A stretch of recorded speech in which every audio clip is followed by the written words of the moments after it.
Although they may just seem like a herd of goats, they are creating something extra special. I make goat's milk soap. So we have a herd of goats, and so I milk the goats, and with that milk I put it into the soap, just using nice natural oils. So I don't use what they call SLSs or additives or anything like that. I just use nice oils and goat's milk. Tracy started making soap 3 years ago and got goats with the hope of using their milk to make cheese. However, had an idea to create soap using it instead. But I thought, oh no, I'm going to try and have a go at making some goat's milk soap, which I did, and it turned out great, and I used it, and I gave some to my friends, and my friends said, oh, this is really nice, you should go to market. I was like, no, and they said, yeah, go to market and see. So I did my first little market in a field full of cow pats, and hardly anybody turned up, but I sold everything.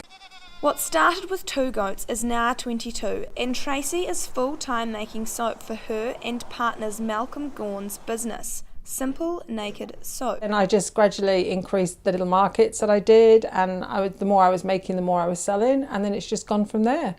Creating the product wasn't the most straightforward process. In fact, there are many components to it, and it takes a long time. So I milk the goats. I take the milk and I pop it into a container that I need, and I put it in the freezer. After 48 hours, it's all ready for me to use. So I take it out the freezer, and then you have to add sodium hydroxide, which is caustic soda. So you slowly mix the caustic soda in with the frozen milk, so it all gets melted, keeping it nice and white. While it's doing that, you measure out all your oils that you needed. So I've measured out all my oils, and then I mix all the oils together, giving them a really good stir. By this time, my sodium hydroxide and my goat's milk has melted down to liquid again. So then I slowly add that into the oils. Once I've done that, I give it a really good stir, so it's really got to mix up well. And it comes together as like a pancake batter. So at this stage here, or maybe just before that, I would mix in my clays or my essential oils and everything like that. Then get all that, mix it together, or how I want to do it, and I would pour it into a mould. Then from the mould you would leave it for 24 to 48 hours until it's nice and hard, and then you pop it out.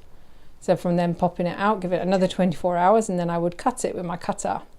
So, and by this time the sodium hydroxide is near enough disappeared, because otherwise I wouldn't be able to touch it with my hands and things. And then once it's cut, I then put it on a rack and I leave it for 4 to 6 weeks to cure. And the curing means that more water in that is evaporating from it and making a harder bar of soap.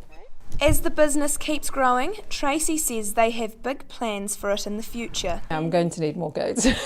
I see us going very far. It's just work, it's just hard work and just pushing us. In Dunedin, the South Today.